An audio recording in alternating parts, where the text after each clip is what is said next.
Bad news for Disney. It's one of my all-time favorite things to report on this channel. Disney getting destroyed, wrecked, instant regretted, epic failing. Their movies tanking at the box office. It's a core topic that I cover on this channel. And I'm so happy to report on yet another embarrassment for Disney on top of a new desperate move that they're doing to try and generate some money before the end of the year. Now, there's any number of stories that we could talk about. We talked about earlier this week how they gave up on the Marvels. They stopped reporting on the box office for that movie because it had lost them. It's going to lose them somewhere around $200 to $300 million in losses. Now they think, or they hope that perhaps, you're going to have a situation where, people are going to go see this movie over the holiday season, but that's not going to happen. Oh, and also they're in trouble for bribes, kickbacks, back taxes.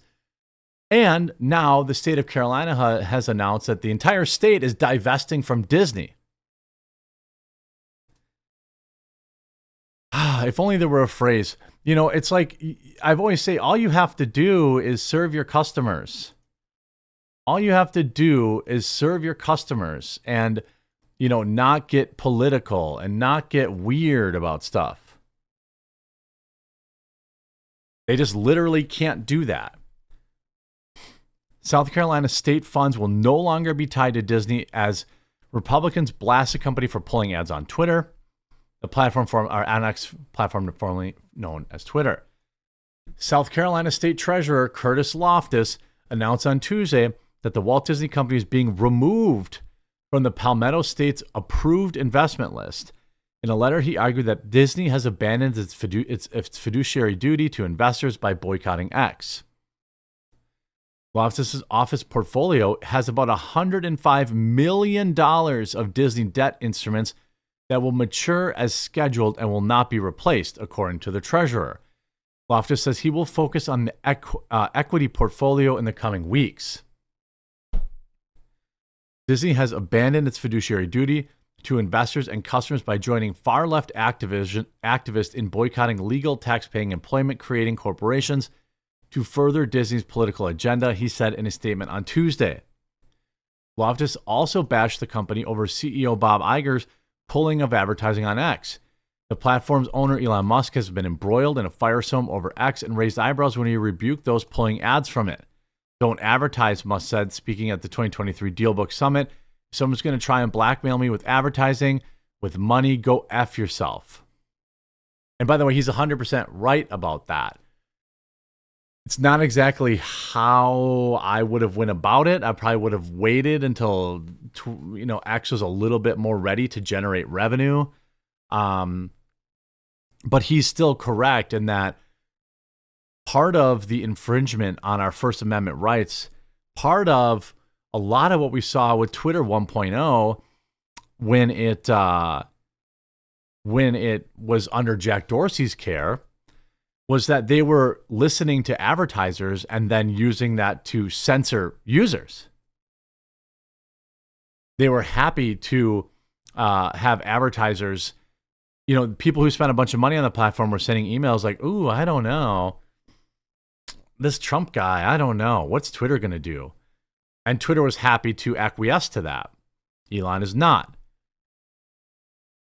Musk seemed to target Iger when specifically during the event, pointing and saying, hi, Bob. Multi-billion-dollar corporations should not engage in boycotts designed to silence legitimate debate, Loftus said. Since America's founding, freedom of speech has been one of its core principles, and Disney should not engage in nefarious practices aimed at silencing those with less power and money. The divestment could spur similar moves from other GOP-led states. A series of states have divested from money manager BlackRock for similar reasons, accusing the firm and its CEO Larry Fink of prioritizing politically charged environmental and social issues over fiduciary duties of shareholder value. Now, that's a lot of words about, stocks and bonds. And, most of us, I don't even own any stock. I don't own a single stock. I don't own any bonds. But it is really to just be more simply put that this boycott, Disney's boycott, is backfiring. These people have huge money invested in these companies. State, like teachers unions, which obviously would support Disney probably, but there are other unions that are huge. That there are other unions that are gigantic that will divest because it's good for PR for them. Sure, it's a PR thing. You know, it's a PR thing. Sure. You know, definitely it's a PR thing. Now a desperation change. Amidst continued box office struggles, Disney announces theatrical releases for Pixar's Soul, Turning Red, and Luca. These are films that were released during lockdowns, right?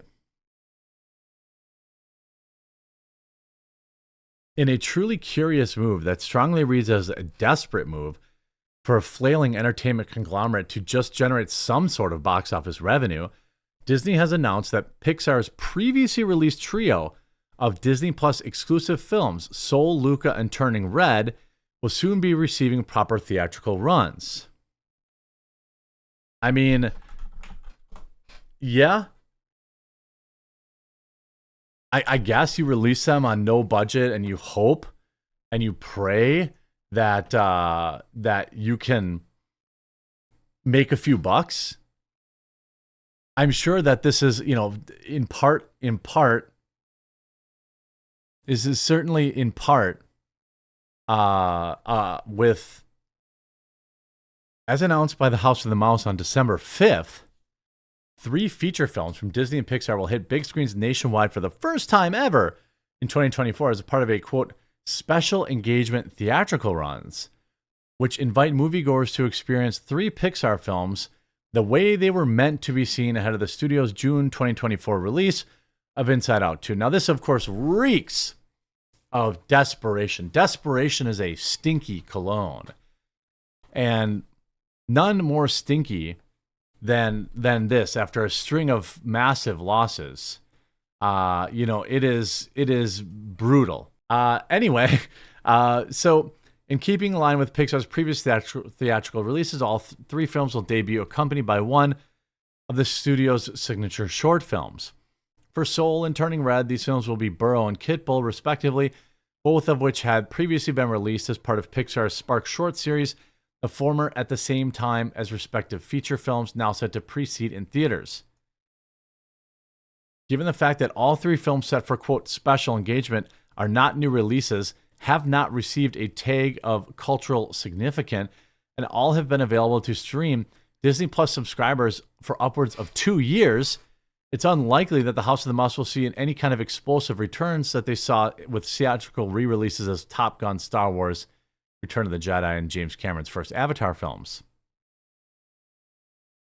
As such, that leaves Pixar's triple re-release, to face one of 2 outcomes. Either the event receives a relatively moderate amount of success, thus blowing apart Disney's ongoing defense that their theatrical releases are failing because people are waiting for the films to release on streaming, or it fails miserably and adds yet another 3 misses to their record books and suffer further reputational damage that will inevitably follow.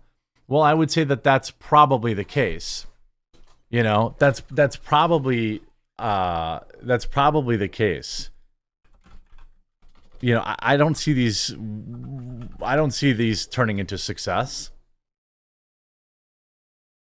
And also in the news, Disney chief tells employees they owe $2 million in back taxes.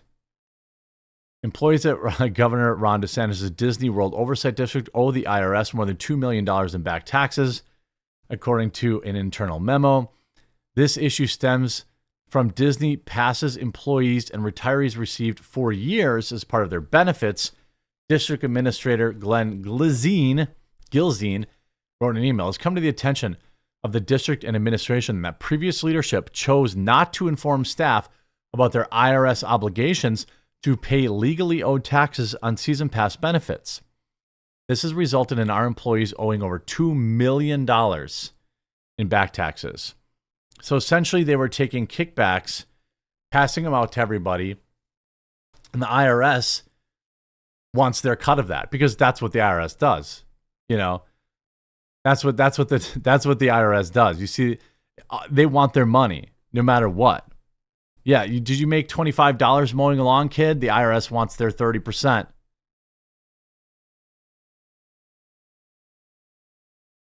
They say that the Disney perks cost $2.5 million in 2022, according to district officials. In exchange for ending the program, the board approved a $3,000 yearly stipend. Unionized employees are waiting for that benefit, which are subject to bargaining. Well, now they're going to be getting a letter from the IRS and they're going to have to pay in because they were getting too many kickbacks, apparently. Now, with Disney desperately releasing these films, again, even Newsweek, Disney makes a surprising decision after box office flops. They've got back taxes. They've got states themselves divesting from them. It's not a great day to be at the House of the Mouse.